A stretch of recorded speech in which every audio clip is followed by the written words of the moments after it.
This is the Sports Recap Show with Brian Suarez, Harry Nostrand, and Mark Covert. Good Tuesday evening. This is Brian the Professor Suarez, and you are tuned into the Sports Recap here on 92.9 FM, 550 AM, WAME. The show is brought to you by the Charlotte Checkers. I'm here tonight, and Harry and Mark are not. So the show is much lighter tonight. Bryson, the Commander Davis, is over here to my right, working the board, and across from me, we have Justice, the Engineer Wallace. I think that's official now. That's official. That's Oh, right. yeah. I've been thinking about it today. different That's to it. official. You're the engineer. It's official. Come up here from Charlotte, and he is the engineer because he engineers the Charlotte Checkers games, the ones you hear, all the home games here on WAME. Yes, sir. So, Yes, sir. Justice, thanks for coming up. It's always a good drive. No, today was no traffic, so virtually none, and I was surprised. So it's always a good drive coming up here. I don't really venture outside of Charlotte that much. So Wow, that's cool.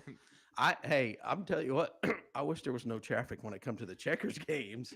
Man, getting from here down to there is crazy. I don't know what's worse, getting all the way down there, or when you get to Bojangles Coliseum parking and then it's traffic from there. Well, you know what I always do, though? I always park at the expo and then walk through the tunnel. Yeah, I would too. I do that now, especially when I get off at 3 and then go straight there. The only issue is the police that work that section and the people who tell you where to park. I just try to avoid them at all costs because they will point you in the complete wrong direction Yep. and have you all the way down to Ovens Auditorium, walking all the way up to Bojangles Coliseum. And I'm just like, let me just park across the street and I'll make the walk. And by the time I come back, there'll be no cars. It'll just be me and the 2 other people that's out. Well, I'm telling you, That's the trick to it. The tunnel walk is not really that bad. I mean, you can park in that lot over there. You can roll out a lot better. There's been a lot of times when I've come down to the Coliseum, and a lot of them I spent a night with you. And even though we had the post game show and we were leaving a little bit later, I would still get caught in some traffic, and they would push me out the other direction, and I would have to get out on Independence and go down the other direction, get off on the exit, turn around, and go come back out up to the towards light and Charlotte. make a U-turn right there to Yeah. get back Why on the they- right way. Why So- they keep sending people on Independence, as someone who lives here, I don't understand. Yeah. I'm sorry. I'm apologizing in advance. If you are forced on Independence, I'm just apologizing from the city. So real quick though, too, before we start talking about the NCAA basketball tournament, it's kind of interesting. And Bryson, you've been there enough too. Yeah. Like I've gone enough times now that I kind of know little tips and tricks of where to park, how to get out of there, Yep. where the best bathrooms are. Yep. Justice, you knew where I sit, all the way up at the top of section 109, right? Yep. And what's funny to me is when people come to the game, even people sitting in front of me to go out, they go down. Yeah. I go back behind me and go down those steps right there because nobody ever goes that way. No one. I don't get it. Listen. There's so many intricacies in Bojangles Coliseum. Like there's a bathroom directly under our section, not where the Bojangles in the main walkway is. Yeah. There's a bathroom under there, and I just found that like 2 weeks ago. I'm sitting here like, where has this been the whole time? I don't. Wait, where is this at? So when From you the walk, booth. So you walk. So from the honestly, you can start from just walking in the main Walk in entrance. the Yeah. main entrance. Okay. So you walk right. Yep. As you walk past the Little Caesars, and then there's a drink. Mhm. Yeah. Section. You go Yep. down the steps. There's a bathroom. That's right. There's a bathroom down there. There's another. Oh Yeah. yeah, you Yep. turn back Yeah. to the left, Yeah. and it's up there. I'm sitting there looking Yeah. like I did not know this was here. It's kind of hidden away. Yes. Well, the other trick too is I almost never go in the main entrance anymore. Never. Mm. I don't. Go in the connector because nobody goes down there. You just walk right in. Mhm. Yeah, it's like people think that they're not supposed to go that way, even though anybody can walk through there. I know. But Well, it's a- or it's a they good little think I trick. told TJ a couple times. I think people think that's a season ticket holder entrance Yeah, because I've been walking that way and then turned left, and other people are just keep going, Just walking in. Yep. walking by me up to the main entrance, and I'm Yeah. like, oh, okay. they're like, that guy has something special to go down there. Well, I'm gonna be honest with you. That doesn't matter anyway, because TJ has been stopped multiple times with the Checkers badge on. Like somebody asked him to go through the metal detector, and he was like, "Yo, I work here." He's like, "No, Yeah. you still got to go through it." So Man, be careful going through that front entrance. Yep. All right. So we always start out with birthdays Mhm. and some trivia and some interesting facts. So let's start off. There's only like two birthdays. One of them is Bo Schembechler, former Michigan football coach. His record, he coached at Miami University of Ohio Oh, okay. and Michigan. His career record was 234 wins, 65 losses, and 8 ties. Pretty darn good, right? I still don't understand ties in college football. Never have, never will. Back in the old days, yeah. I No overtime. It's a tie. All right. And then Phil Necro. You know who he is? no, I do not. Phil Necro, pitcher for the Braves. Knuckleball pitcher for the Braves. Longtime knuckleballer. And then there's a couple other here's some interesting facts of things that happened on this day. This day happens to be April 1st, right? Mhm. All right. April 1st of 2016, Golden State Warriors lost at home, ending their NBA home record winning streak at 54 games. Was it the Memphis Grizzlies? I don't remember. I didn't write down who they played. I believe it's the Memphis Grizzlies. And then get this. Here's a radio one. Oh, On April 1st of 96 in Boston, there's a specific radio show that premiered. The Howard Stern Show oh, wow. premiered in Boston. Ooh, What, in 1996? Almost 20 96. years ago. 1996. 30 years ago. Almost 30 years that's ago. crazy. That's a rough show too. Now it's on Sirius XM exclusively. Oh, yeah. I'm sure it wasn't like that on but- public radio. No. Back in the day, but there is a. You ever seen the Howard Stern movie?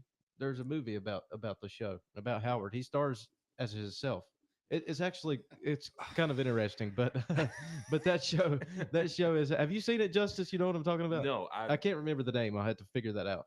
But Howard Stern, that show has always been. He's always had the Robin, the lady that sits with him. Still was him. She's still with him. But anyways, yeah. All right. So here's a couple trivia questions. Oh, no, I'm sorry, real quick. Yep. Go ahead.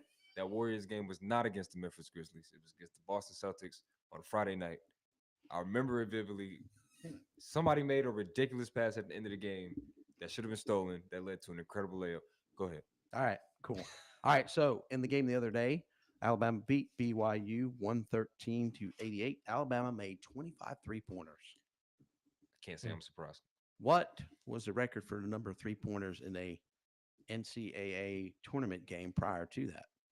25 3-pointers. What do you I'm gonna think the number was? I'm gonna say 18. I'm about I to don't say really 17, I don't 17, really think 18. it's that high.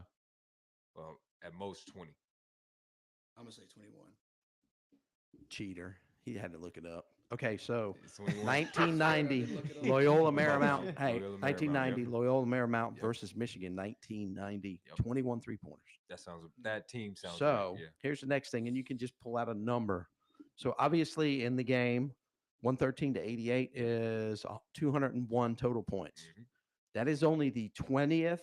That is 20th on the highest scoring list of NCAA tournament games. So think about that's 201. That's 20th. Wow.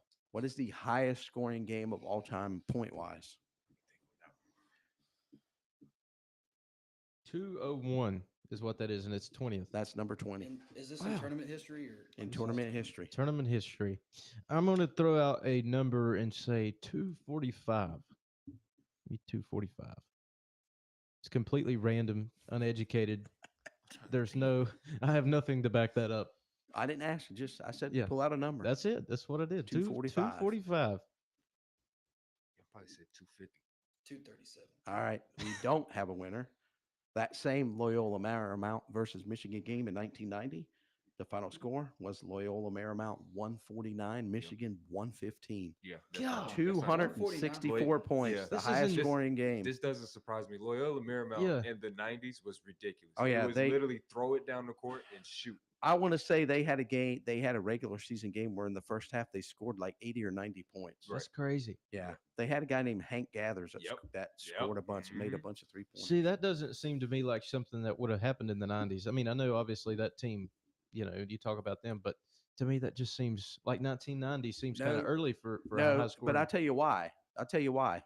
Because when I was in college, I went to East Tennessee State, right? Mhm. So the 3-point shot just got adopted like at the end of the 80s. Mm. And in all honesty, 1986, 87. right, in all honesty, so that was one of my last years at East Tennessee State. When I left there, Les Robinson, who later became the athletic director, head coach, I think he was a basketball coach at NC State and athletic director, Mm. recruited a bunch of 3-point shooters. East Tennessee State at one point the year after I left was ranked in the top 10 in the country in basketball Wow. because all they did was shoot 3-pointers and score. Yeah. And so that was right about the time when the 3-pointer first came out, like Yeah. we're talking about. What that was Makes sense. 86, 87. so that was Yeah. like 3-4 years later, and people were just enamored with it. Yeah. Like and if you look at it, I've seen this. Think about this for just a minute here.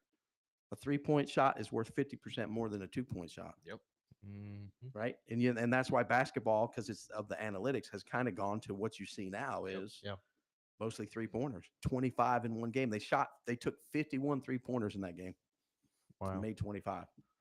So, all right. So let's start off with the Sweet 16, and we'll start off with that game. Alabama 113, BYU 88. As we mentioned, Alabama made 25 3-pointers. They were 25 for 51.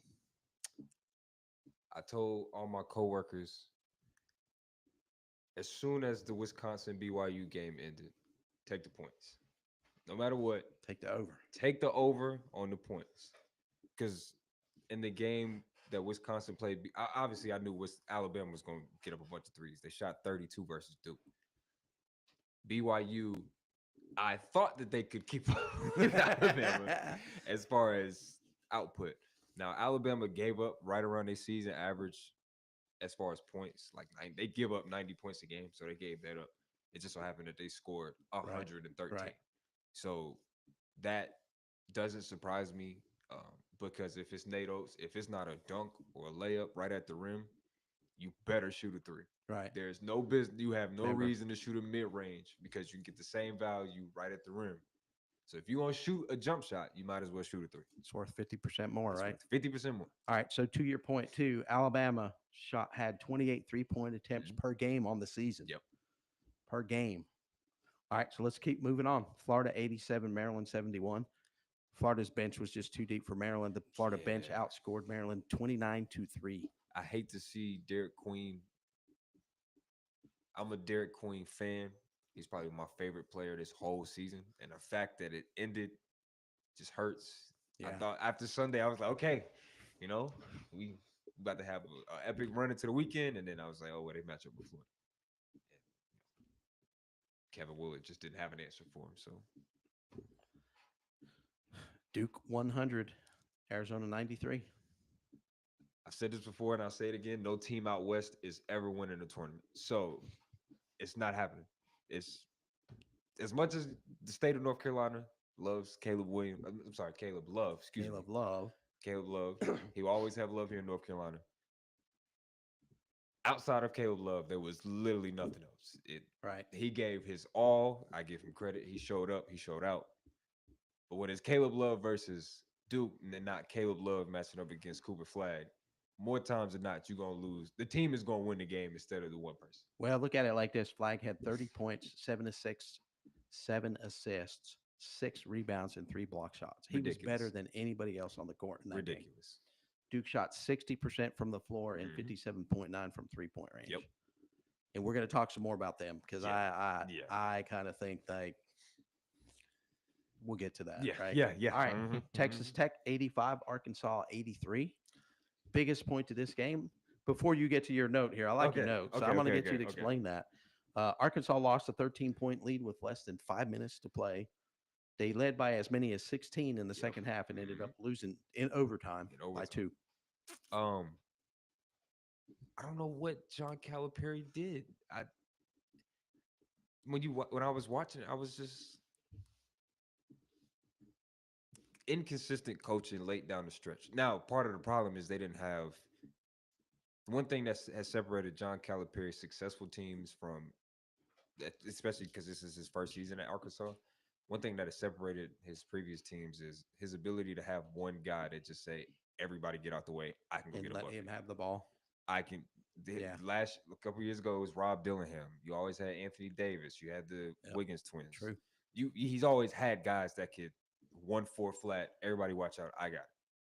But this year, they have a bunch of people who can drive, like Brazil, number tall, light-skinned kid. Yeah. Yep. He can create his own shot, but that's more so just in the flow of the offense, not everybody get out the way. Let me go to work. And the thing with him is, I watched the early game. That it was against Kansas. He was all over the court. Yes, I was impressed He by has him in game. that Kansas Yeah, game. It he was like, has game. whoa, He got game, and he. whoa. I don't Yeah. think he plays outside of his body. Like he don't play like he's 7 feet tall. Right. He plays like he's a 6'6" Yeah. guard. Yeah. Yeah. And it was Agree. weird, like really seeing it. I didn't really watch Arkansas until the SEC tournament. I was like, yo, who is that? Yeah. Like he can really hoop. But it didn't help that Davis, I believe his name is John L. Davis, number 1. Yeah. He started off hot and then he finished 8 for 22. He didn't score in the last 10 minutes of the game, other than free throws. DJ Wagner, 5 for 15. Mhm. Then the shot he shot at the end of the game was just like, all right, we got to get something better than that. But you have to admit that Calipari did a good job based on he only had. Now he's brand new. This is his first year, but he only had right. one returning player, Right. 6 recruits, Yep. and 6 transfers. Yep. So and that's what I'm saying. Like, I think the more per usual, they're gonna get the growing pains out Right. the way. Yep. Once he gets more and more kids, now that he put more eyes on them being the 10 seed, going at least to the Sweet 16, more TV time. Obviously, kids are gonna want to go there. People know who John Calipari is. It's nothing new. The recruits and the ball player, the one-on-one guys that he's looking for will be there eventually. Right. So All right. Michigan State 73, Ole Miss 70. I said it. Once he got fired from Texas Tech, Chris Beard is still one of the best coaches in America. I know they lost, but on paper, this game should not have been close. But Ole Miss has so much momentum coming out of beating Iowa State, the number 3 seed in their bracket. It's like, okay, now people are like, oh, wow, who's the coach and who's on his team? It's like, okay, this guy has already proven that he can get to the national championship. It's just a matter of getting over the hump. Had they not been playing in the SEC, I think Ole Miss in the Big 12 would have gotten a whole lot more love than Ole Miss in the SEC because you know the SEC is packed. They hanging around the 7-8 spot. Well, the problem though too is Tom Izzo before this game was 9-0 against the SEC in the NCAA tournament. Now he's 10. Now he's 10-0. Ridiculous. Which is crazy, right? Yeah. Michigan State rallied to win they were down by 9 in the second half, came back and rallied to win. Good team, good end of the season for them, right? Yes. Great for both teams, really. I mean, yeah. And like Michigan State wise, they started really playing really well in the Big Ten tournament. Yes. You found played okay during the year, but then in the tournament, they finally put it all together and started playing. And Richardson started coming on about halfway through the year. Yeah. And that really changed the dynamic on their team. That Oregon game, at my job, I monitor television stations, so we get a lot of the Big East games. I'm sorry, the Big Ten games on Fox. So the game they were playing Oregon, they were down by like 10 going into halftime, and then immediately coming out of halftime is an 11-0 run. I was like, I don't think I've seen a Tom Izzo team respond that quick in a long time. And this is when I realized that they have offensive capabilities to get it done, and that Jace Richardson, honestly, the backcourt carrying this team as far as they did. And his backcourt won the matchup versus Ole Miss's backcourt. So right. Tennessee 78, Kentucky 65. Tennessee just out-hustled and outplayed Kentucky on both ends of the court. I had a coworker tell me in this series between these two teams, no one wins 3 in a row. Which Kentucky had beat them twice during the regular season. Exactly. Yep. And, also, Kentucky's 65 points was the lowest they scored in the game this year. I did not. Okay. I did not know that. I did not know that. Mm-hmm. And Rick Barnes, who's a coach at Tennessee and actually is a Hickory guy. Really? Yeah. Is 15-0 in the tournament when he was up by 10 or more at half. Yeah, they weren't giving up that lead. Yes, Rick Barnes played at Lenoir-Rhyne College and I believe he coached there a little bit. Yeah, he's a Hickory guy. I did not know that. Oh, okay. Sure is. All right. Auburn 78, Michigan 65. Auburn outscored Michigan 39-17 over the last 12 and a half minutes. There's your game. Yeah, that right. Dominating. Auburn can score on any level against anybody like it's nothing. So they need to go inside in the paint. All right, we got 4 or 5 guys that can score down low. We got a bunch of great guys who can go get their own bucket. Tahad Pettiford, Denver Jones, John Ibroom. We'll talk about him some more.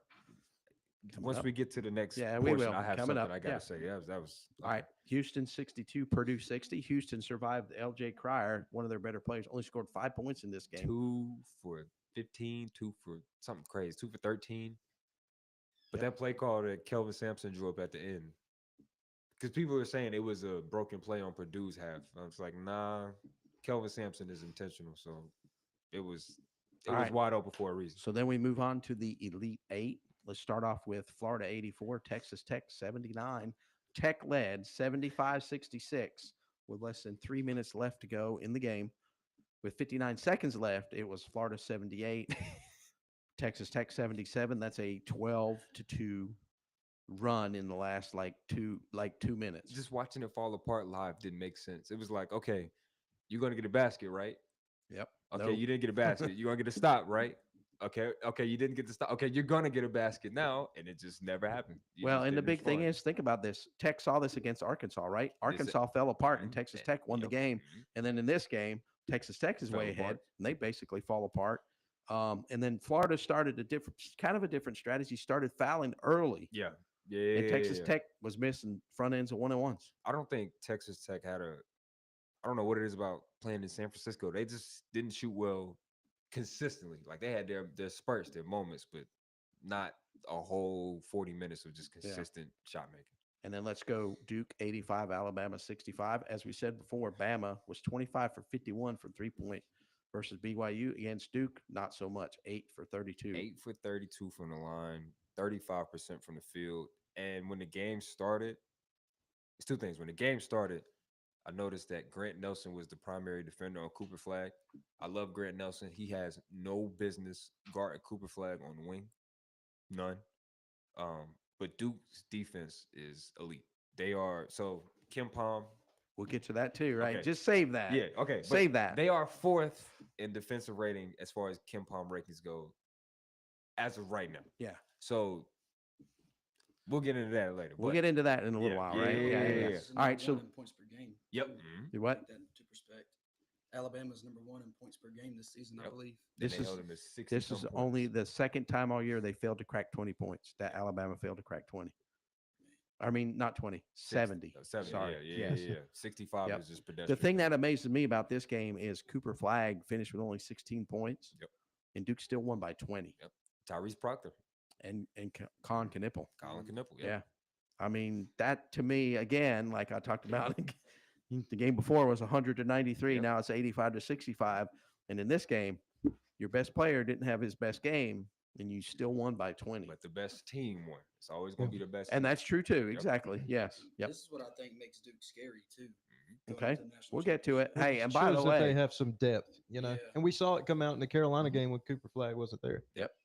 hey, Yeah. and so just so we know now, we have a third person here. This is, and you are, Stephen Childers. all right. So Steven is here kind of, he goes to Wingate University, right? Well, I'm going this fall. I Okay, currently he's attend going this North Iowa High fall. School. And he's kind of shadowing us today. So Yeah. he's chiming in a little bit Yeah.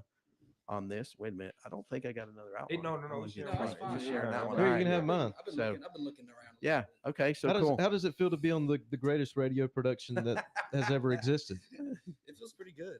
I enjoy being here. It's Yeah. pretty fun. Yeah, It's good to have you, yeah, man. yeah, I'm glad yeah, you it's good to have come I you. up like here. talking about stuff like I this. mean, you Yeah. come in any Tuesday night. We're here all the time, Yeah, every man. Tuesday, right? All right. So next up, Houston 69, Tennessee 50. Houston held Tennessee to 15 first half points. At halftime, the score was 34-15. So I read something today. That is the second fewest points and a half in tournament history behind Kentucky in 1984 when they scored 11. They didn't have a 3-point line.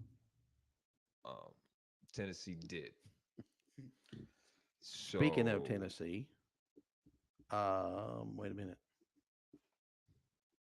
They missed their first 14 3-pointers. It took them until 38 seconds left in the first half to make a 3-pointer. So we had a checkers game at the time. So I'm just checking the score. I'm like, am I reading that 15. right? What you mean 15 points? So if I see 15, I'm gonna assume Houston only scored 25. It Yeah, wasn't even yeah. close. So I was like, okay, what? How do we fall apart now. This is not the time. Like, well, here's the thing. Like when I watch these games and I sit there and then I'll go, how does a major college team score 15 points in a 20-minute half? Right? Like that's not even 1 point a minute. Yeah. How do you do that? Especially when you shot great 2 nights ago. Yeah. So it's just like, what? Did you not get enough sleep? Did somebody mess with your water? What happened? That's how it was when I was watching the Clemson and McNeese. Okay, I mean, they just Clemson could only scored like 13 points. 11. Yeah. Or, And they something couldn't like throw a that. rock in the river if they Yeah, wanted that's to. right. Yeah. So this is the later we get into the year, the more if you have a shooting issue, it will show. Right. North Carolina, it showed. Yeah. Michigan State, it showed. St. John's. I had St. John's going to the Final Four. Yeah. All right. So get this. In the NCAA tournament all time, teams trailing by 19 or more at half. It's happened 244 times all time. You know how many wins there have been? How many was Kansas down when they played UNC a couple years ago? That They was down by a lot. was it it, had to be. I was was it like almost 20. 16 and 17, something like that? Zero. Okay. 0 and 244 all time if you're losing by 19 or more at half. They were down. They were down. It was 34 to 15. That's 19 points. I think it was almost. I think it was maybe 20. That's ridiculous. Well, listen.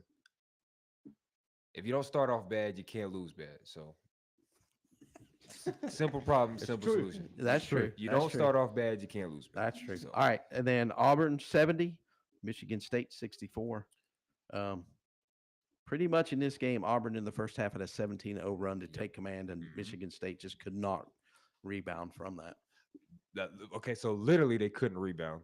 I don't know. I saw especially in the second half. I don't know. Number 0. I don't know his name for Michigan State. I saw him miss like 4 or 5 different rebounds just slip off his hands. And Kohler. Yeah. Jackson Couldn't grab a Kohler. rebound to save his life. Then it was that again, Michigan State couldn't shoot to save their lives. But my takeaway from this game is I saw something that I never thought I would ever see. Janai Broome rolled his ankle, hyperextended his knee, and sprained his wrist at Or the his elbow. exact Yeah. same time. Oh, I hadn't seen that. So when he went, so the play, if you rewatch the play, he went for the rebound and he was coming down, and so you can see him hyperextend his knee. I was like, oh man, I was like, wait, did you roll your ankle too? And then he rolled his ankle, but then when they talking about on the broadcast, he's not even holding neither one of those. He's just holding his arm. So I'm like, what are you doing? How did you manage to do all 3 at the same time? I will say this. I saw some of it, and then he came back. Yeah, and then hit a 3 on his very first shot. But you could tell when he came back that he was favoring his elbow or Yeah, his arm big time. It was because it was amazing to me that announcers, and I listened close. Yep. He got that one-armed rebound, and they were like, Yeah. "Oh my God, he grabbed it with one arm!" And I'm like, "Yeah," because it almost looks like the other one he He can't, can't use. use. So And they never did say that, but I Nope. was like, "Yeah, he's struggling." with his Bill other arm. Raftery pointed it out. There was a play where he was falling out of bounds and he was grabbing a rebound. But Bill Raftery, he was the only one that saw it. And he's like, he's not even moving his left arm. I want to say his left I arm. think that's right. Yeah. He didn't move his left arm at all when he went for the rebound. He was falling out of bounds. So the old man Bill Raftery being the only one to see that is insane. So So what we're going to do is we're going to get ready to preview the Final Four, and we'll talk a little bit about the women's Final Four. But right now we're going to take a quick commercial break, and we'll be right back in about 3 minutes. Ryan Scott's at Randy Marion Chevy in Statesville, and what are you doing now? I tell you, we got the deals going on. Typical Randy Marion fashion. King of Price 2024, brand new Chevrolet Malibu LT starting at $19,988. $19,988, brand new, not used. You come pick the color today. Randy Marion Chevrolet Statesville, right here on I-40. Look for the spinning car, folks, because that's where the deals are. Grass seed, fertilizer, straw, lime, weed and feed. If your yard needs it, Lowry's and Harmony has it. Whether you're patching up those pesky bare spots, kicking weeds to the curb, or giving your lawn the VIP treatment it deserves, we've got everything to make your grass greener. Literally. Don't let your yard be the one the neighbors whisper about. Get ahead of spring and give your lawn a fresh start. Stop by Lowry's in beautiful downtown Harmony today, and let's grow something great together. Strings Unleashed, a rock fusion experience with Dallas String Quartet, is coming to Comma in Morganton on Friday, April 4th. An electric evening brimming with your favorite rock songs, played on electric string instruments, accompanied by bass, guitar, and drums for a sonically thrilling classic rock experience with favorites from Led Zeppelin, Metallica, AC/DC, Journey, Bon Jovi, Guns N' Roses, and more. Strings Unleashed, Friday, April 4th at Comma. Tickets available now at commaonline.org. If you're looking for powerful, durable lawnmowers, outdoor power equipment, and more, then you need to visit RC's Lawnmower Sales and Service. Friendly, knowledgeable staff can help you select the proper equipment regardless of your budget. RC services all of the brands it sells, as well as whatever equipment you currently have. Sales, service, parts, experience. RC's Lawnmower Sales and Service, 150 RC Farm Drive, Statesville. Are you ready to step back in time and discover treasures from the past? Hickory Antique Mall, a locally owned business, is a haven for collectors, history buffs, and anyone seeking a touch of nostalgia. With 63 dealers, you'll find everything from antique furniture to Yu-Gi-Oh cards and everything in between. Hickory Antique Mall is conveniently located at 348 Highway 70 Southwest in Hickory. Hickory Antique Mall is open 7 days a week, Monday through Saturday, 10 till 6, Sundays, 1 till 6. Check us out on Facebook at Hickory Antiques Mall Official. PT Marvels is a unique event venue hosting birthday parties, ghillie ball, magic shows, family game nights, private events, and more. PT Marvels is moving to the perfect venue to host all of your fun-filled gatherings.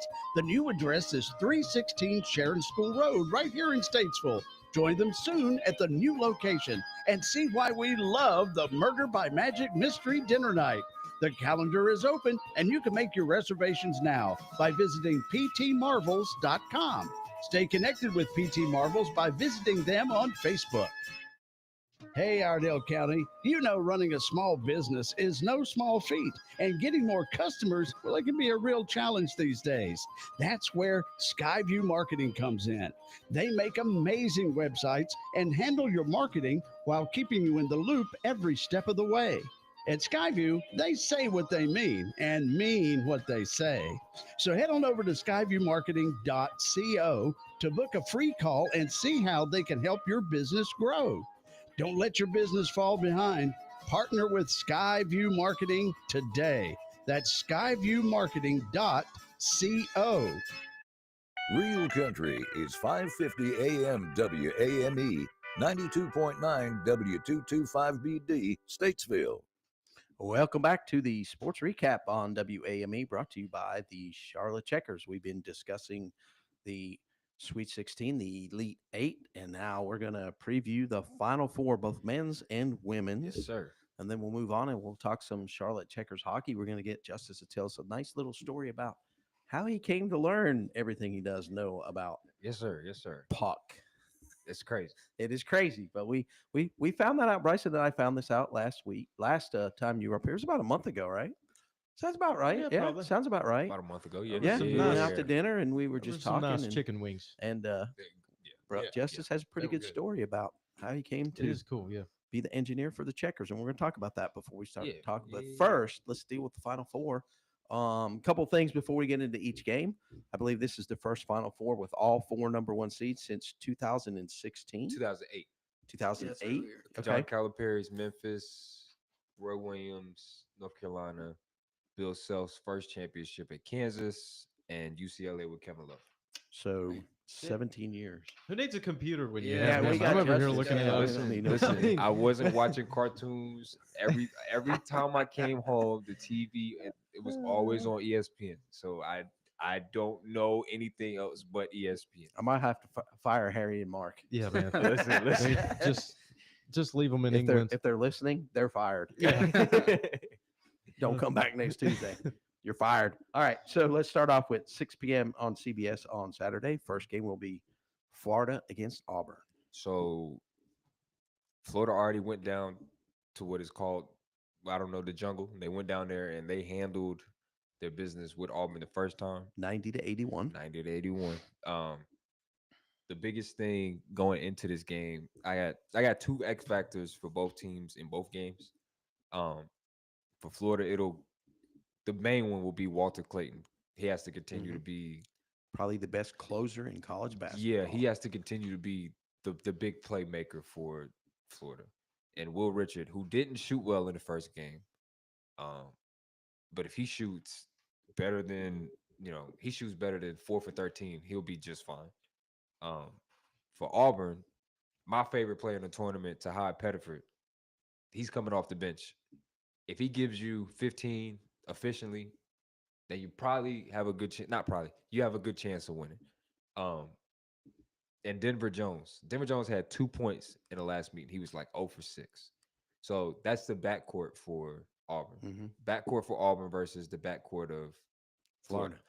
Both teams have great bigs across the board. So if this game turns into throw it in a post and let them bang and see what they do, I'm here for it because I like my post. I like the post game work. So if that's what it comes down to, you can flip a coin and see who wins that battle. So one of the things in this game, Janai Broom's health is going to be a big factor. And I think I saw where he did not practice today. I'm not surprised. So, and that might not be because he can't practice. It might be, hey, we're not going to take any chances here. We'll go light. Today's just Tuesday. Game's not till Saturday. You can go out there, walk around a little bit. They probably haven't even understandable. They haven't left for San Antonio yet. Anyway, So wouldn't even sweat it. So the thing with Florida is they're deep and they're immensely talented. They've been one of the good teams all year long. All year long. Yep. The thing with Auburn is, think about it. They started off the year. They were probably one of the best teams for an extended period of time. But here at the end of the season, they've kind of slowed down, fallen off the wagon a little bit, right? Yeah. But in the games against Michigan and Michigan State, there were extended stretches where they looked like that powerhouse team they were at the beginning of the year. And it shows Bruce Pearl still got it. He's not some slouch anymore. He's got a good team that can handle business. These guys are doing what they're supposed to do, and it hasn't been much controversy. It hasn't been like, oh man, they're down by 10 at this point. What are they going to do? No, they've handled business. Right. Maybe they had the slow start versus Alabama State, but they were leading by 20 at halftime, and so every other game they've been handling business. So, all right, who's winning this game? I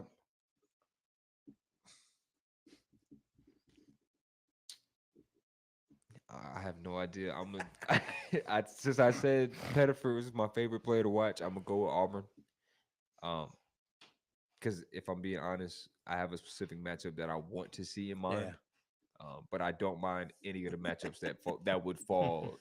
If like any of the combinations work just fine, I'm cool with. Well, I think to your point, everybody's playing really well. They're all number one seeds, so I think you're going to see good. I think you're going to see 3 good basketball games over the weekend, right? I don't think you're going to see any. It's 85 to 65. I hope not. Or one team's got 15 points in the first half, right? We hope not, right? But I just don't know that that's going to happen. So, who's winning? I think Auburn's got it. Okay. I would say Florida's a team to watch out for, though. I mean, I think Auburn is the favorite here. When I looked last, but I mean, Florida beat Alabama by 20 points in the SEC tournament. Yeah. That's pretty impressive. But my big thing for Auburn or Florida is just that inconsistency hiccup against Texas Tech. Right. Right. That was just sort of like and they were. Did they play UConn too? They didn't play UConn. No, they didn't play. No. Who's that? Bring the grid. You talking about Florida? Oh, they did play UConn. Florida played UConn, beat them by 2. They did. Okay. Yeah, they won, but they barely won that game. They were struggling all the way to the end too. And they've been sort of struggling. And on the other hand, Auburn's sort of been just handling business. Through, And the thing is, after we talked about these extended stretches, now are they getting back to what the powerhouse they were? What they were before at the beginning of the year. Now I want to pick Auburn, but I want to throw in to me, Auburn's been here lately, right? In the Right. Final Four, the Florida guys have not. Right. And I'm sure Auburn's got some of these guys have experience in the Final Four. And I Right. think that's going to play. We're talking to me almost like two evenly matched teams. Right. And that right. experience, I think, is what's going to show through, and Auburn's going to come through. And if Right. Janai Broom can play, that is a big deal. The Right. guy, he is a stud player.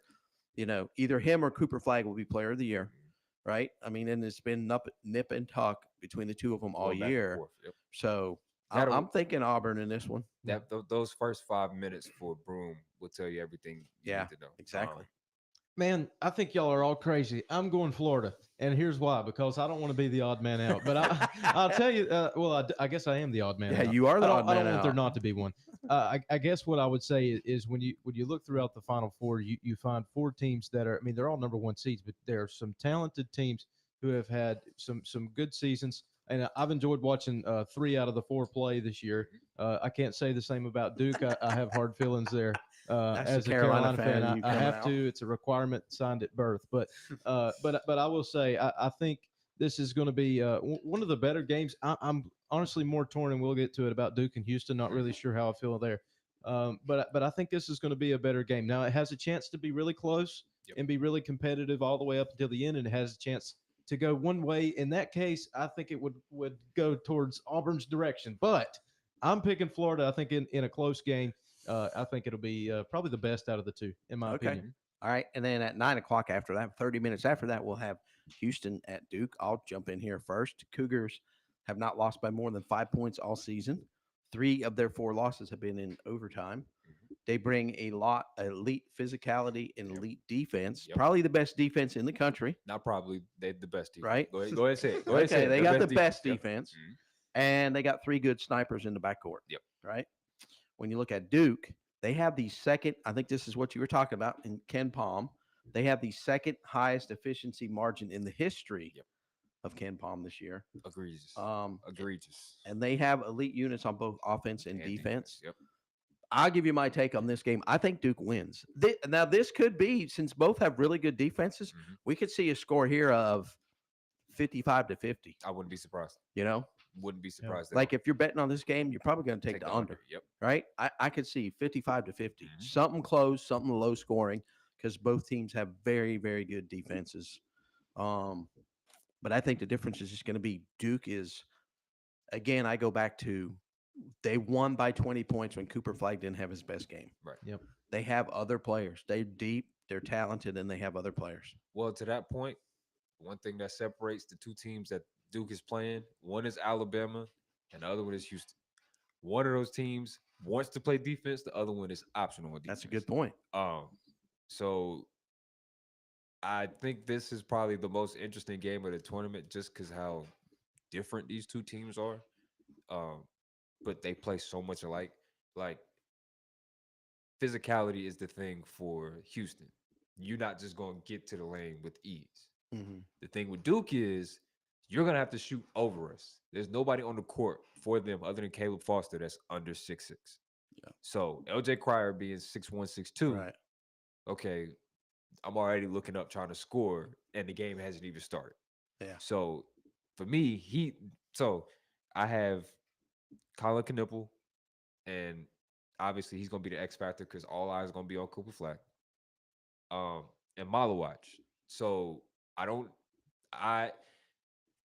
think Houston is going to give up the lobs. That The 10 points he gets on lobs a game, that might get cut down to 4. Yeah. Which might make the difference in the game. So if Houston plays, if Houston is okay with conceding just lobs and not giving up 3, I think they'll be fine. But I think they'll do their best to eliminate the pick and roll lobs for Duke. Right. Now for Houston, my man Juwan Roberts, if he can maintain his physicality without fouling on Malawatch, and honestly just keep running around him because I don't think Malawatch has the foot speed to keep up with any of Houston's bigs. If Roberts can get to the basket with ease, make free throws, make the because he has a great post game. If he can work inside that 15 to 20 foot area, then Houston's gonna be singing on Monday. And LJ Cryer, like I said, you being the smallest guy on the court, but you could honestly make a case for you being the best player on the court. I know people don't, aren't putting LJ Cryer in the same conversation, but on Saturday night, he could easily be the best player on the court. It's just a matter of him making shots, and him finding that consistency early, because you can't shoot 2 for 13 like you did versus Purdue. That can't happen. Right. So you make shots, you get the crowd into it. You're at home, technically. Yeah, it's like a 2.5 hour drive up the interstate. You're at home, down the interstate. You get that crowd. You get Alamo Dome into it. Yep. Okay. It's something there. All right, who's winning? I picked Duke in my bracket. Again, you could flip a coin. I'm gonna go with Duke. All right. You said the Carolina thing. I've realized the older I get, the more I want North Carolina to be that, but honestly, I'm just starting to root for the state of North Carolina more than anything. We don't have to ask him who he's picking. No, you you don't don't even wanna have pick to ask Houston, right. him because there's no way he's picking a But team look, from look, North Carolina. listen. I'm picking the state of North Carolina. I know, but what I'm Yeah. telling you Well, is here's the- we here's don't the have thing. to ask him. No, you don't. We don't have to ask Look, him. I went to Alexander Central. I've been a Cougar before. I'm going to be one again on Saturday. It's Yeah. going to be fun. Yeah, all right. It's okay. So we got one more. Who do Enough you? said. Yeah, so funny enough, I'm a Carolina fan as well. But Here we and go. I used to be like that too back in the day. I used to hate Duke, but I just can't see this team losing, man. I got them winning the national championship too later. I mean, God, they had they four call players it the with Tar Heel State for a reason. they had 4 players with double-digit scoring points too. Yeah. With their highest scoring player. only scoring Honestly, 21. Bryson, you don't want to hear this, but I know, I man. just don't think any of the other three can beat Duke. Look, you're I going to be really in trouble don't when either. you get I don't home. think they can. I'm not really I ain't too gonna say concerned. that. I'm not gonna say I don't that. think they can. I don't think so either. We'll find out. We're gonna find We're out. gonna find out. They got Who would Danielle pick? She would pick against Duke. I know she's got that. listen. Nah, I'm not so sure about that. If it's one, because if I'm ranking who could beat Duke that I have the most confidence in, I'm putting Houston You're first. saying Houston. I'm Okay. putting Houston first and then So- Auburn. All right, we're gonna do this real quick. Who's your national champ? My national champ, based off my picks tonight, give it to Florida. All right, Justice, who's your national I champ? still got Duke winning. All right, Duke. all right. So I'm on Duke. I just don't think anybody's. anybody's sometimes gonna beat you them. gotta All right, go out so on we're a gonna limb. we're gonna do this real quick. We got like 11 minutes. Okay. So the women's Final Four is going to be in Tampa Friday night. UConn versus, or I'm sorry, the first game will be South Carolina versus Texas at 7 p.m. Yep. And then the second game will be Connecticut versus UCLA at 9. Yep. Give me your quick take on the women's tournament. Okay, so last time South Carolina Texas played, it was at Furman University in Greenville, which is technically a home game for South Carolina. Madison Booker and Roy Harmon have got to make shots. Madison Booker shot like 2 for 14 the last time they played, and they lost by 20. That's not gonna fly. Now you know that South Carolina and Texas played 3 times this year, right? I don't. Are count, you aware of that? Yeah, I don't count the first. Nope, I'm counting the most recent one, and especially Okay. because that was the closest to March. 64-45. That's the one you're talking about. I think that's the Yep. score. You Yeah. can't. Madison Booker shot horrible. Roy Harmon, she was the only one making shots, but she didn't shoot officially. Those two have got to make shots. I know. It sounds easy. Just go out there and make shots, but you actually have to do that. So here's the other thing about South Carolina that's interesting. All 3 other teams in this tournament have beaten them this year. Do you know that? I did not. All UConn 3 beat have them by beaten them. 30. UConn, it was UCLA. 87-58. Texas 66-62, and UCLA 77-62. But the only game that was on the road was at home was the UConn game, and Yeah. they just got blitzed. So, Yeah. but yeah, Chloe Kitts for South Carolina, she has to be a stat sheet stuffer per usual. And if Malaysia Fawali gets on the court, she got to be the tempo changer. So a shot is missed, find her and let her run. All right, so I've seen 3 of these 4. Like I watched UConn play a little bit last night. Yep. They're darn good. Paige Beckers is really, really good. They got a good lineup, good team. South Carolina, basically, like you're saying, defending champs. This is their 5th straight Final Four. It's Dawn Staley. I got faith. Their team's a little different than it had been. To me, they had relied on 1 or 2 players before. Now they're relying on a few more. I still think they're missing Ashlyn Watkins. Her ACL injury kind of pushed them back. And so that's probably what led to that UConn blowout. If she's on the court, then I don't think they lose by 30 versus UConn. But, it takes some games to get used to Right, one of your right, better players right. not being there. And then Texas, I've seen, Yep. they're tough, they're physical. Yep. They bring a lot of intensity, But they got to make shots. but they got to make Gotta shots. make shots. All right, and then UCLA, which I did not see. Oh, This is funny. This is funny. We talk about how much the 3-pointer matters in college Yep. basketball, right? Mhm. UCLA was 207th in the country in the percentage of points from 3-point range. but you know why? because they have Lauren Betts Yes. in the low post. Feed Lauren Betts. You don't need to do anything else. Forget shooting. If whoever you plan go on a run, let's say UConn go on a 6-0 run, all right, everybody stop, get out the way and give Lauren the ball.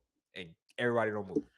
And you know what? I love your notes. And I've said this for a while about women's basketball. Like, I don't continually watch it, but I do watch some. Mhm. And if you want to see good fundamental basketball, Women's college basketball. watch women's college basketball. Because the funny thing is, I was watching with my wife, Danielle, the other day, and it was like, oh my God, wait a minute. Instead of taking a 3-point shot, that lady just drove the lane and made a layup. Wow, that's interesting. Exactly. That's kind of like how you should play basketball. Like, if there's nobody between you and the basket, Go get a layup. drive. Go get a layup. And then I'll tell you the other thing I noticed, and especially last night or 2 nights ago. Well, no, last night and Sunday, which is way different than the men's game. The women don't miss foul shots. I'm serious. they do not. They Now that do I'm not thinking miss about it, foul I'm like, shots. Think about this. You watch those games, and we've already talked about here how there was a game, Texas Tech. Mhm. They missed a couple of Missed crucial handful of front of free throws, yeah. one-on-ones, and that may have cost them the game. You watch the ladies play; they don't miss foul shots. Outside of Notre Dame versus TCU, which was Saturday, I don't remember seeing a lot of missed free throws. I'm telling you, they don't miss them. They don't miss free throws. And, They don't miss free throws. and I hate to say this, right? But even the tall people don't miss them, They don't miss free throws. right? Yeah, like more- in college basketball in the NBA, the centers, your big guys, they're usually the worst free throw shooters on your Shaq. team. And I'm watching the ladies' games, and the ladies are, Yep. the tall ladies, they're still making them. One thing I want to point out here is that in basketball, like I feel like the main component of the game is your turnovers. Like, are you taking care of the ball? Yep. Right. Take Yeah. care of the ball. UConn, though, for ladies, the UConn is number 1 in the country in turnover and to assist ratio. Wow. Texas the other night last night versus TCU forced 21 turnovers. There were 6 minutes left in the fourth quarter. Gosh, I was like, wait. Okay. And then you look at Duke for the men's side, and they're third. Yeah. And then Florida's a 1 seed, and they're down to 42. Mhm. Wow. So I think that just speaks on how inconsistent they can be sometimes. Don't be hating on my Gators. All right, let's go real quick. Who's winning? Who's winning the women's half? Gino Auriemma. UConn. I'm on them. I'm Yeah. not sure anybody can beat them after watching them last No. night. I don't think anybody can beat them. I agree. I think they're on it. All right, so let's now go and talk about some checkers hockey. We got Yes, sir. it's 5. We got 10 minutes. Billy won't get mad. Right. So we're gonna have Justice. So Justice, let's talk a little bit before we get into the 4 games this week, which were very, very interesting, and then the games coming up this weekend and where the checkers are in the standings and where they might go. Let's go back to where it all began. So you're at UNC Charlotte. Yes, sir. Right. And I'll let you take it from there and tell your little story about how you got this position or job with the checkers. Yeah, so this is October of 2022. I'm in my last semester, taking my last 2 classes. And I had no idea what I was going to do with the degree. And well, I'm getting ready for an assignment. We had to go to a town hall meeting, and I didn't want to go home because it's a 30-minute drive, so let me just stay on campus. I ended up sitting next to my teacher, Miss Professor Spainhour. I don't know if she's listening to this, but I appreciate you. And she sat down next. She was like, "Hey, how you doing?" I was like, "I'm doing good." And so we got to talking for a little bit. She was like, "Hey, do you know what you want to do after school?" I was like, "I have no idea." "Well, have you thought about doing any internships?" I was like, "I have nowhere. I'm a transfer student. I didn't really know where to look." She said, "You ever thought about working with the checkers? You like sports, right?" I was like, "Yeah, but I don't know anything about hockey." "Don't worry about it. I'm gonna send you an email. You're gonna email this guy, or he's gonna email you, and then y'all gonna talk from there." This guy by the name of TJ Schlott, I don't know if y'all have heard of him. And we know him a little bit. Yeah, he reached out to me one day, and he was like, "Hey, I would love to get on a Zoom call with you so we can discuss maybe potentially, I would like to introduce myself to you, and we'll see what we can do. So I'm in the same building, probably like 2-3 days later, and I'm sitting there talking to him, and he was like, I really love for you to come work. I was like, okay, well, it's an internship. I get to do the local sports. I've never. I told him, I was like, I don't know anything about hockey. He's like, do not worry about it. I got you. I was like, all right, well, since you saying that, I'm gonna put faith in you. And this was like a week before the season was about to start. All right, so let me just interject real quick. So at this point, had you ever seen a hockey game? No. Not live and not Nope. on TV. Nope. So you'd never seen a game. The only time I ever saw hockey was ESPN highlights, or when they had them at Eastland Mall. Okay. Right. When they used to have Yeah, there's a rink out there. junior Yeah. hockey games in the middle of Eastland Mall. Yep. That was All the right. only time I ever saw it. Okay. So it's a week before the season starts. And so TJ's like, yeah, I would love to meet you. We can, you can learn what you got to do, and then we'll get ready for the season. I was like, okay, cool. Well, we didn't end up meeting until the day before the first game. He was busy. I was busy with school. So, okay, we meet. It's 5:30. Bojangles Coliseum is locked up. So I meet him. We meet out front. He's like, all right, you'll come through here. Yeah, I didn't even have a badge at this point. You don't come through here. And so we walked up to the booth. He showed me like where we would be working, but we didn't really get a chance to go in detail about what I was going to be doing. So I was like, okay, I have no idea how this is going to go. We got a day before the first game. This is going out to, I don't know how many people are going to be listening. I'm nervous. He seems confident. I'm just rocking. So I go back the next day. What's funny is I just found all the original notes that he gave me. So I was cleaning out my storage unit, and all the notes, the original information that he gave me as far as rules, what to wear, all this other stuff. Okay. Yeah. I still have that. He was like, why do you have this? I told him that. He's like, why do you have this? Oh, you mean you still have it now? To this day. I just cleaned out my storage unit a month ago. I have the clipboard and everything. That's pretty sitting on cool, my though. desk. Exactly. I You told him, can- I you like can hang keeping on to stuff. that. Yeah, that's pretty cool. I like keeping stuff. It like has sentimental value. Exactly. Yeah. So, Yeah. we get there the next day. I get there 2 hours early. He explains to me what's going on, and we didn't have the Roadcaster yet. We had a different board, and so I was learning based off of that. And I was like, okay, so I gotta do this, and this. I was like, okay, this might take a second. Next thing you know, we score. We go to commercial break. I'm like, oh, okay, this makes sense. Get to the first game with flying colors. I was like, oh, I get it now. And so once I picked up on it after the first day, I think he kind of realized, I was like, okay, this kid might know what he's doing. I'm like, look, I'm a quick learner. So once I do it like once or twice, I'm good. And I explained that to him. I was like, look, we're going to make this work. And I tell him, I often think about just off the randomness of how we met, a teacher saying, send him an email. Right. Yep. So I sent him an email. 2 years later, I had the opportunity to work the Winter Classic. I wasn't working for the Checkers last year. He reached out to me and said, hey, you're the only person I really trust doing this. Can you do this? I was like, of course I'm gonna do this. Right, The right. game's in my city, Yeah. it's a big deal. Yep. But I ain't seen you in, almost a year at this point. So, Right. we'll do it. We come back this year. I was excited to finally to get back to the opportunity of us working together again. Right. I told him this on his birthday. I told him this at my graduation party. TJ is a big brother to me. He has taught me that it is okay to be Robin to Batman. He the face. Right. I'm the engineer in studio. I don't mind that. And I found my place, as kind of Right. where I want to go, Right. stuff like that. And that's all thanks to him. So shout out to TJ. Cool. That's a cool story. I mean, again, like we talked about a little bit off the air beforehand, you just have to be willing to do everything. Yep. You don't need to look at the clock. We'll be okay. Billy won't fire us for going past 8 o'clock. We do it all the time. He'll say something to me, but I'll just tell him, "Oh, I'm sorry."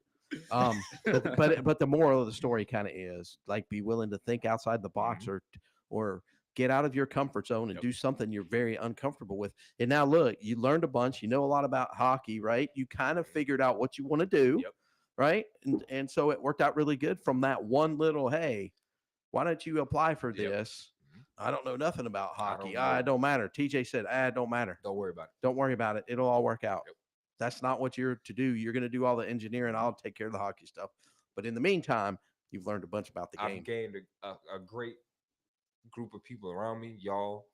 I gained a brother in TJ and just a bunch of learning experience. So, I guess everything does happen for a reason. So Yeah. So let's talk a little bit about the Checkers. So this Yes, sir. past week was big, Big. right? We took on Providence on Tuesday night and Wednesday. At that point, we were tied with Providence in the standings, 1 point behind the Penguins And we needed 1 point on Wednesday to clinch a make the playoffs. Right. No one wanted the overtime loss. Right, Everybody wanted right. the outright win. It's called the loser point. Right? Yeah, we don't know. Because imagine we lose in overtime. Hey, the Charlotte Checkers made the Are in playoffs. Right. Yeah, Well, the okay, thing right. is, so on Tuesday we were down there. Obviously, the show was broadcast from there last Tuesday. Bryson and I were there. Yep. Very good game. I mean, the Checkers yeah. took it to them from the get go. As they should. As Yep. they should. The big thing, I said this off here. The big thing is playing the second game like how they played the first game. So Right. in the first game of a back-to-back for the Checkers, we are 11-6 at home. At home. So Okay. that first game So that's on Tuesday night. They won 5-3. They took it to Providence from the very beginning of from the game. from the jump. Yep. They are 11-6 in those games. Until Sunday, they were 8-8 on the second. On the second game against Providence was 5-2. I was not And they won there, that one, but yeah. it was a very good game. They ended up winning They win that 5-2. one. And so I was like, okay, you guys, you were great in the second game. This is where, and it's been happening for the last 3 years. Yeah. You gotta play the second game like how you played For the first game. We can't have, especially with how much playoff travel is. I do not want the Checkers to come down here, win a game, take a day off, or Yeah. the next day, Yeah. play a game that looks sluggish and lose, and then go away Yeah. to yeah, yeah, yeah. whoever Yep. Yep. tied 1-1. I don't And want then- that. Right. And then on Saturday, they come in, they play the Penguins, first game of back to back. Yep. Pretty even first period. Yep. Pretty even first half of the second period, right? And then And then all of a sudden the Penguins kind of take over the game, end up scoring twice really fast. But then the Checkers come back and score twice really fast. Yep. And then the third period comes along, and my take was the Checkers kind of were sleepwalking in that third period of that game. It felt like they kind of ran out of steam. The two empty net goals. I don't really Right. count empty net goals. No, Technically, I'm with you. If yeah. the score is 4-2 and there's an empty netter, well, the 3-2. score was really 3-2. 3-2. Yeah, and they scored two. They two did. empty netters. Yep. One was from like between the face-off circles at the Right, other end right, of yeah. the rink. One of the original 108ers. Big shout out to them. They told me to shout them out. Miss Janice, she was really upset when she was like, why did they pull Cockner? Yeah. And I was like, look, you gotta take some chances. You got to do it. You Yeah, have to yeah. take some chances. Well, the interesting thing, Justice, on the second empty net goal, Mhm. I didn't realize that they had pulled him again. And I don't think the two defensemen realized that he was not back there because they were just kind of like going back nice and easy. And then it was like, whoa, wait a minute. He's not back. He's not there. And Yeah. it was like, I think they didn't realize he wasn't back there. But it's funny. The same thing happened the next night. So on Sunday, come back, and this time the Checkers turned the tables on the Penguins and end up winning the game. Yeah. And it was two empty net goals. Mhm, One of them that's right. was a long shot, and the other one was extremely easy. And so it was just like, it's crazy how it flipped in a matter of a night. Right. So Right. it's Puljujarvi's been putting it together the last couple of Mhm. games. It's good to see him, find Yep, his stride, yep. putting the puck in the back of the net. And Kokkinen, he hasn't been here that long, but he's 5-1. He's been coming on Yeah, strong. 5-1 Oh, in all yeah, his yeah. starts. He only came in to sub once, but 5-1 Yep. in his starts. It's The crazy thing for me is, and TJ and I and Bryson have had this discussion, is they've had so many injuries. Yeah. And right now they're in second. They're 3 points Mhm. behind Hershey. Yep. And 1 point. No, they're tied with Wilkes-Barre Scranton, but regulation wins is the first tiebreaker. So the Checkers actually are in second, Which is good to see. which is big. First and second get a bye in the Atlantic Division playoffs. So that's where we want to be. Yep. Don't have to play in the first round. Right. But this weekend coming up is going to be big as we go on the road and play 3 games in a row. I believe it's Providence Friday, Bridgeport Saturday, and then back to Providence, Yep. on Sunday. Especially after how the games ended this week, I know that Providence is they're going to want to get their get back. Yeah, well, they can probably get back in the race. They're going to be battling Wilkes-Barre for 3rd. They are right. So they want these wins versus us. So Yep. Yeah. So and then I believe then we'll be home the next weekend on Saturday and Sunday against Utica. Yep. And we go back on the road for 3 games, and then it'll be the start of the playoffs. Yep. So I want to thank you for coming up here and spending an hour and 7 minutes talking sports with us here on the Sports Recap on WAME. You're forgetting something. There's something very important going on this week regarding the Radio Fantasy Hockey League. Oh, that's right. Something Loser. really big is happening. Yeah, no, loser. you're a loser right now. Let's check the All score. right, so let's scoreboard real quick. Scoreboard update. Brian and I, by the way, we're in the championship round of this fantasy hockey for the league, second right? year in a row. For the second year in a row. Who won the championship last year, Brian? Who was it? You did because Thatcher Demko got hurt, Right. and I ended up losing to you, loser. Okay. So we're going for 2 in a row right here tonight, right?